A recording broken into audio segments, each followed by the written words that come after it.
आप सब उम्मीद करती हूँ कि आप सब बहुत अच्छे होंगे और आप लोगों ने Allahabad high court group D से रिलेटेड जो भी डॉक्यूमेंट्स हैं जो रिक्वायर्ड हैं और जिनको आप अभी कर सकते हैं वो कंप्लीट कर लिए होंगे। और बहुत से कैंडिडेट्स की क्वेरी आ रही थी कि क्या बहुत ज़्यादा कन्फ्यूज़न है कि 6 की लगेगी, 8th की मुझे ऑर्डरली मिला है, मुझे प्रोसेस सर्वर मिला है या फिर मुझे स्वीपर वाला मिला है। तो और या फिर अदर जो भी हैं हायर क्वालिफ़िकेशन के वो मिले हैं, कोई भी पोस्ट मिली है। तो उसमें लेके एक बहुत अजीब सा कन्फ्यूज़न है, क्योंकि आप लोगों को पता है कि मैं भी इसी जो है भर्ती का एक पार्ट हूँ। मैंने भी ग्रुप डी दिया था और मैंने आप लोग को बताया भी है कि मेरा सिलेक्शन जो है फ़ीमेल की कट ऑफ तो अलग लगी है, बट वो जो है कंसोलिडेटेड डेटा अपलोड किया गया है जिसमें बॉयज़ और गर्ल्स दोनों ही एक साथ हैं, अलग से उनकी कोई पीडीएफ नहीं बनाई गई है। तो गर्ल्स में मैं हूँ, लेकिन मुझे ना जनरल कैटेगरी से सेलेक्ट किया गया है, मैं ओबीसी कैंडिडेट हूँ। और लेकिन मेरा सिलेक्शन जो है फ़ीमेल में, ऑब्वियसली फ़ीमेल्स की अलग कट ऑफ गई होगी। अभी कोई आइडिया नहीं लग पा रहा है। आप लोग कट ऑफ से रिलेटेड जो है क्वेश्चंस पूछते हैं, तो कट ऑफ का तो कोई आइडिया नहीं लग पा रहा है। इवन बॉयज़ में या मेल में कहें तो वो लग भी पा रहा है थोड़ा बहुत, क्योंकि लोग अपने अपने मार्क्स और अपने अपने कैटेगरी वगैरह शेयर भी करते हैं। गर्ल्स नहीं शेयर कर रही हैं, I don't know why, but नहीं कर रही हैं ज़्यादा। और मैं नहीं बता सकती, मेरे जो है मार्क्स 165 66 बन रहे हैं। तो उसके अकॉर्डिंग मुझे लगता है कि कम ही गई होगी थोड़ी सी, क्योंकि मुझे अगर जनरल कैटेगरी से सेलेक्ट किया गया है तो ऑब्वियसली मैंने जनरल की कट ऑफ पार की होगी। और जैसे यूपी में अगर आप लोगों को पता हो तो 68,500 में जो ऐसे ही हुआ था कि जिन कैंडिडेट्स ने जनरल की कट ऑफ क्लियर की थी उनको जो है दूर भेज दिया गया था, क्योंकि उन्हें फिर जनरल के साथ फाइट करना पड़ा था। तो मेरी जो मार्क्स हैं 166 या 65, तो वो मार्क्स जो हैं जनरल की प्रोसेस सर्वर वाली जितनी भी पोस्ट गर्ल्स को मिली होंगी उसके लिए कम होंगे। इस वजह से मुझे प्रोसेस सर्वर तो नहीं मिली है, सेकेंड चॉइस जो थी मेरी वो मिली है। खैर कोई बात नहीं, जो भी मिल रहा है वो ठीक है।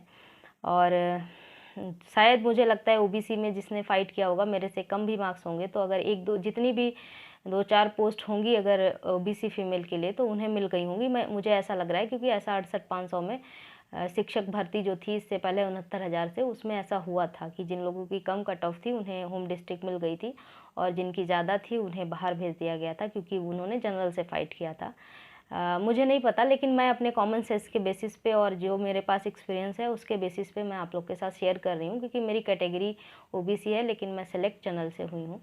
अब बात कर लेते हैं मेन जिस वजह से मैं ये वीडियो बना रही हूँ। मैंने कल एक वीडियो अपलोड किया था जिसमें मैंने बताया था कि आप लोगों में से जिस भी कैंडिडेट को ये डाउट हो कि पता नहीं मैंने 6 में क्या मार्क्स भरे हैं या 8th में क्या भरे हैं, 10th 12th जितना आप लोगों ने क्वालिफ़िकेशन अपनी भरी होगी वो सारे डिटेल्स आप कैसे ओपन कर सकते हैं साइट पे जाके। तो आप सरकारी रिज़ल्ट पे नॉर्मली जाके चेक कर सकते हैं। मैंने वो वीडियो बनाया है, अगर आप लोगों ने ना देखा हो तो आप लोग एक इलाहाबाद हाई कोर्ट से रिलेटेड प्लेलिस्ट बनी है मेरे चैनल पे, वहाँ जाकर आप लोग वो वीडियो देखेंगे तो डेफ़िनेटली आप लोग को बिल्कुल समझ आएगा। मैंने बिल्कुल आसान भाषा में आप लोग को बताया है। मैंने भी वैसे ही अपना देखा है कि ऐसा तो नहीं कि मैंने कुछ और भर दिया हो, गलती से भर गया हो, तो उसके लिए पहले से ही।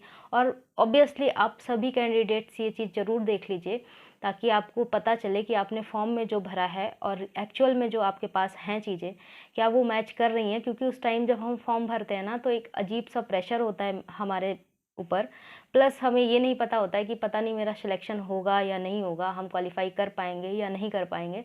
तो उन चीज़ों पे उतना ज़्यादा फोकस होके फॉर्म नहीं भरते, या फिर कभी कभी साइबर कैफ़े वाले गलती कर देते हैं जो कैंडिडेट खुद फॉर्म भरते होंगे। मैं तो खैर खुद ही भरती हूँ और बड़े ध्यान से भरती हूँ, लेकिन ध्यान से भरने में भी कई बार गलतियाँ हो ही जाती हैं।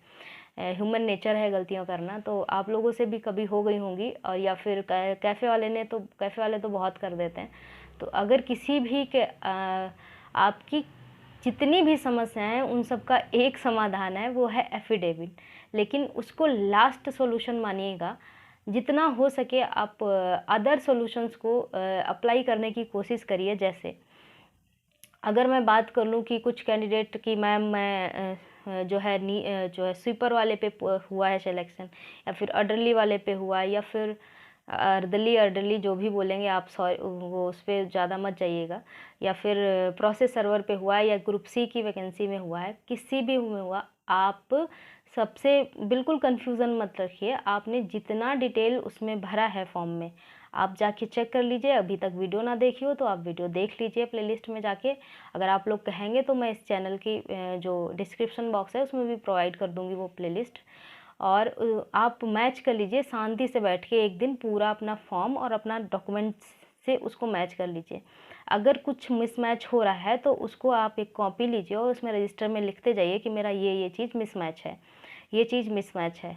अब सपोज़ जो है आपके मार्क्स जो हैं गड़बड़ हैं, या फिर कोई भी सबसे पहले बात कर लेते हैं मार्कशीट। अभी मैं भी ग्रुप में जुड़ी हूँ, कई ग्रुप में, तो वहाँ पे ये बहुत ज़्यादा कन्फ्यूज़न है कि अच्छा ठीक है, अगर प्रोसेस सर्वर मिली है तो उसमें हाईएस्ट क्वालिफ़िकेशन 10th है, मतलब एलिजिबिलिटी के लिए 10th मांगा था, तो 10th के ऊपर की लेंगे, ऑब्वियसली 10th के ऊपर की लेंगे, मतलब आपको 10th ही चेक होगी और उसके ऊपर की आप से आपको चेक होंगी।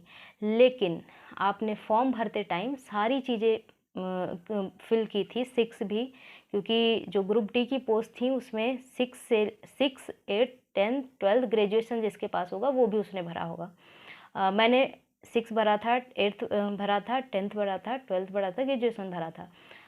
बीएड बीटीसी वगैरह नहीं भरा था क्योंकि उससे उसका कोई लेना देना नहीं, मुझे ऐसा लगा। आप लोगों ने भरा होगा तो ठीक है। तो ये चीज़ मैंने भी भरी थी। तो मैं क्या कर रही हूँ, मैं जो है अपना सारा डॉक्यूमेंट तैयार करके रखूँगी। मैं क्यों अपने सर पे इतनी ढेर सारी हेडेक लूँ। और मैं 6 भी रेडी रखूँगी। 6 की मार्कशीट मेरी बिल्कुल ठीक है। इवन उसमें थोड़ा सा ये है, आप लोग बताइएगा कुछ सजेशन हो। मेरे में, मैं जवाहर नवोदय विद्यालय से पढ़ी हूँ तो मेरे में ग्रेडिंग सिस्टम था, तो वहाँ ग्रेडिंग है, तो मैंने अपने अकॉर्डिंग लोएस्ट मार्क्स लेके ऐड करके वहाँ पे फिल कर दिए थे। एवरेज भी ले सकते थे बट मैंने सोचा मैं क्यों कोई दिक्कत रखूँ, मैंने लोएस्ट मार्क्स लेके कुछ जितने भी बना था परसेंटेज उतना फिल कर दिया था। ऐसा रहा था मेरा 6 में।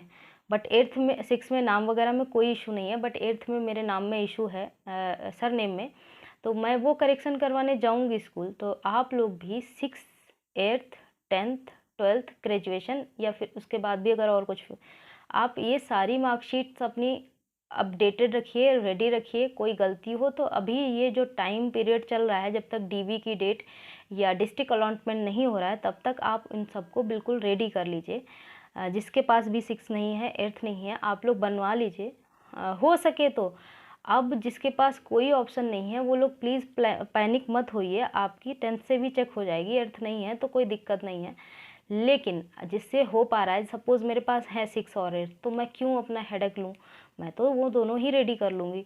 तो जिसके पास है या फिर जिसकी कैसे भी करके बन सकती है उसके स्कूल में जाके, तो आप बनवा लीजिए, वही बेहतर है, ताकि आपको कोई हेडेक नहीं रहेगी। फिर कैरेक्टर सर्टिफिकेट वगैरह की इतनी हेडेक मत लीजिए। जब डिस्ट्रिक्ट अलॉटमेंट होगा या जब फॉर्मेट वगैरह कैरेक्टर सर्टिफिकेट का आ जाएगा, तो आप कैरेक्टर सर्टिफिकेट 2 गेजेटेड ऑफिसर से बनवा लीजिएगा ईजिली।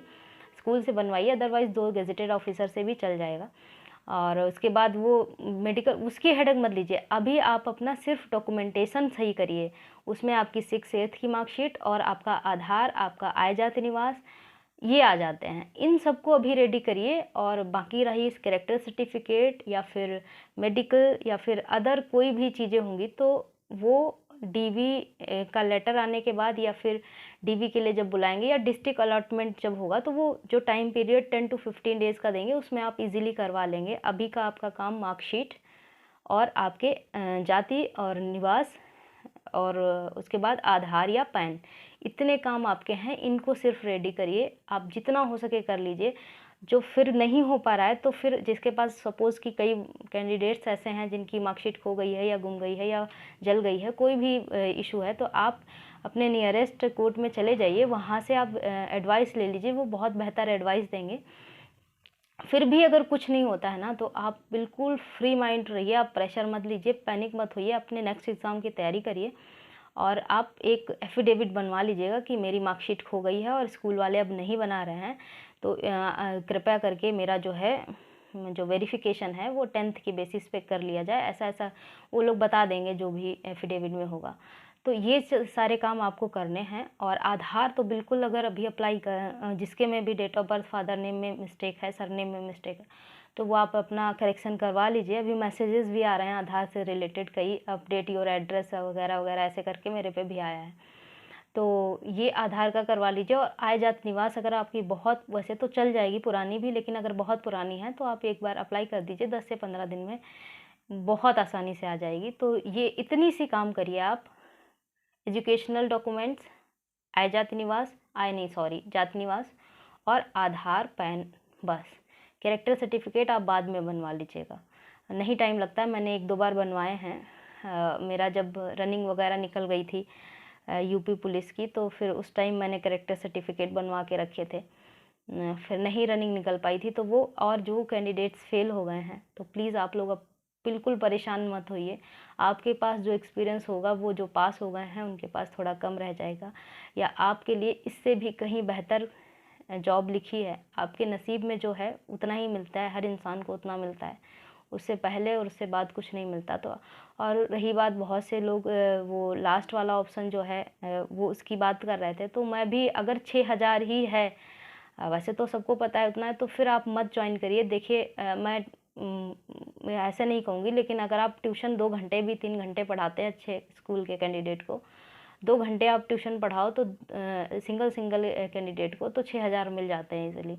या फिर अगर आप किसी शॉपिंग मॉल में भी काम करने जाओगे ना तो 10,000 मिल जाएंगे। फिर आपकी चॉइस पे डिपेंड। अगर आपको टैग चाहिए है गवर्नमेंट जॉब का तो आप ऑब्वियसली ज्वाइन करो। और प्लीज़ आप लोग ये जो काम कर रहे हो बिल्कुल करो, है कि आप मेल दो, आप कुछ भी करो कि जो वैकेंट सीट बचे उन पे हमको ले लिया जाए। मेरी भी दिली इच्छा है कि जो सीट बचे वैकेंट उन पे जितने भी हमारे वो जो 4th वाले में उन जिन लोग का सिलेक्शन हुआ है 4th ऑप्शन में, तो स्वीपर कम फर्रास वाले में, वो लोग सभी को ऑर्डरली या फिर 3rd वाला जो भी था वो मिल जाए तो बेहतर होगा।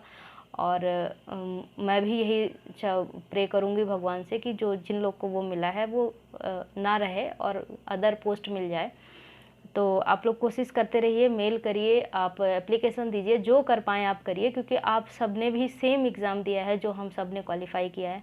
बस थोड़े से नंबर कम हो जाने से, नंबर कम होने के भी अलग अलग रीज़न होते हैं। कई लोगों को कुछ घर की प्रॉब्लम होती है, कुछ पर्सनल प्रॉब्लम, या माइंड उस टाइम उतना काम नहीं करता, या गोले गलत भर जाते हैं। तो खैर ये सब छोटी छोटी चीज़ें हैं। इसका मतलब ये बिल्कुल भी नहीं है कि आपको स्वीपर मिली है तो आप बिल्कुल वीक हैं, ऐसा बिल्कुल नहीं है। आप बहुत अच्छे हैं और आपने बहुत मेहनत की है और तभी आपको ये जॉब मिली है। और जिसको नहीं भी मिली है वो प्लीज़ आप डिमोटिवेट ना हो, आप तैयारी करते रहें, कोई ना कोई एग्ज़ाम आता रहता है, आप देते रहिए। लेकिन एक ही बस शर्त है कि आप कंटिन्यूटी रखिए अपनी पढ़ाई में, आपको डेफ़िनेटली 1 से 2-3 साल में जॉब मिल जाएगी। मेरा ये एक्सपीरियंस है, मैंने 2018 से पढ़ाई शुरू की है मेनली जॉब के लिए, तो मैं कम से कम नहीं 3 से 4 एग्ज़ाम क्लियर कर चुकी हूँ। बेशक मैं लास्ट तक नहीं जा पाई, लेकिन हाँ, मैं क्लियर कर चुकी हूँ। वो कॉन्फिडेंस जब आपके अंदर आएगा ना तो आपको बहुत अच्छा रहेगा और आप पढ़ने में भी बहुत मन लगेगा। और अभी आप में से भी मोस्टली कैंडिडेट केवीएस के हैं, तो आप लोग अगर केवीएस से रिलेटेड पढ़ाई कर रहे हैं तो आप मेरे चैनल पे जाके प्लेलिस्ट में आप केवीएस से रिलेटेड जो भी वीडियोस हैं उनको देख सकते हैं। और अगर कोई क्वेरी, मैंने तो नहीं छोड़ी है कोई क्वेरी, आप सिर्फ डॉक्यूमेंट से रिलेटेड काम कर लीजिए। कैरेक्टर सर्टिफिकेट, मेडिकल छोड़िए, वो बाद में करवा लीजिएगा जब वो 15 डेज़ का टाइम बचेगा। और क्योंकि मैं भी आप लोगों के ही वैकेंसी का ही पार्ट हूँ, तो ऑब्वियसली मैं भी अपडेट करती रहूँगी और आप लोग भी अपडेट देते रहिएगा कमेंट बॉक्स में। तो आपको अगर वीडियोस अच्छी लगती हैं तो प्लीज़ वीडियो को लाइक करिएगा और शेयर करिएगा अपने ग्रुप्स वगैरह में। और अगर अभी तक चैनल को सब्सक्राइब ना किया हो तो प्लीज़ सब्सक्राइब कर लीजिए। मैं भी थोड़ी सी मेहनत तो करती ही हूँ, तो मुझे जब सब्सक्राइबर बढ़ते हैं तो बड़ी खुशी मिलती है। तो आप प्लीज़ सब्सक्राइब कर लीजिएगा अगर वीडियो पसंद आती हो और मेरी एडवाइस अच्छी लगती हो। मिलती हूँ नेक्स्ट वीडियो में, तब तक के लिए बाय बाय।